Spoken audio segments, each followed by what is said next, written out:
तारों का तार होने लगे। मैंने इनको संभाला। बाद में इन्होंने कहा कि मेरे वालिद साहब का इंतकाल हो गया है। बताइए साहब, हैदराबाद कहाँ, लखनऊ फ्लाइट से हम लोगों को आना था। उसके बाद मैंने इनकी कैफियत देखी कि ये अपने आप को संभाल नहीं पा रहे थे। कौन संभाल पाएगा जिसका बाप इस दुनिया से चला जाए या जिसकी माँ इस दुनिया से चला जाए, अपने आप को कैसे संभाल सकता है। मैं वहीं पे जो है पॉपुलर मेरठी से कहा कि मैं उस वक्त तक कानपुर नहीं जाऊंगा जब तक नदीम फर्रुख को जो है गंज डुंडवारा तक अपने साथ लेके नहीं जाऊंगा।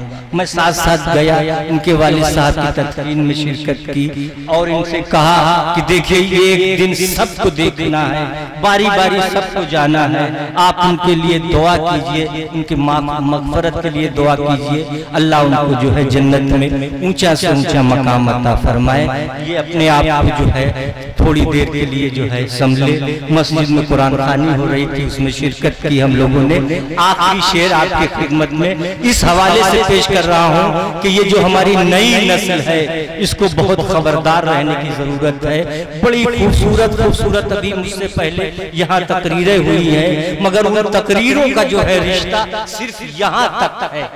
उन तकरीरों का रिश्ता सिर्फ यहाँ तक है और जिस दिन यहाँ उतर जाएंगी वो बातें हिंदुस्तान के सारे मसले हल हो जाएंगे। जिस दिन यहाँ से वो बातें कही जाएंगी इंशाअल्लाह ताला सारे मसले जो है हल हो जाएंगे। और जब तक माइक पे आके यहाँ से वो खूबसूरतें बातें करते रहेंगे, हिंदुस्तान का कोई मसला आप यकीन जानिए इस तरह से जो है सुधरने वाला नहीं। शेर क्या है सुने दोस्तों, मैं आपकी खिदमत में शेर पेश करता हूँ।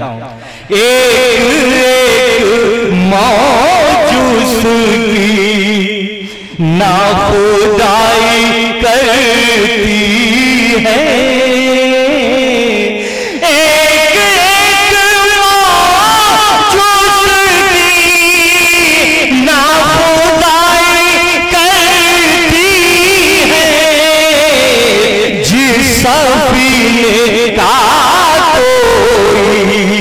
ना खुदा नहीं होता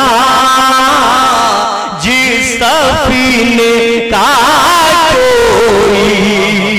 मेरे बाद नदीम फर्रुख साहब जिस शायर को बुलाएं या किसी शायरा को बुलाएं, आप जमील खैराबादी से कहीं ज्यादा अपनी मोहब्बतों से उसको नवाजिएगा तो मुझे इससे ज्यादा खुशी हासिल होगी। खुदा बहुत शुक्रिया मोहतरम जमील खैराबादी साहब।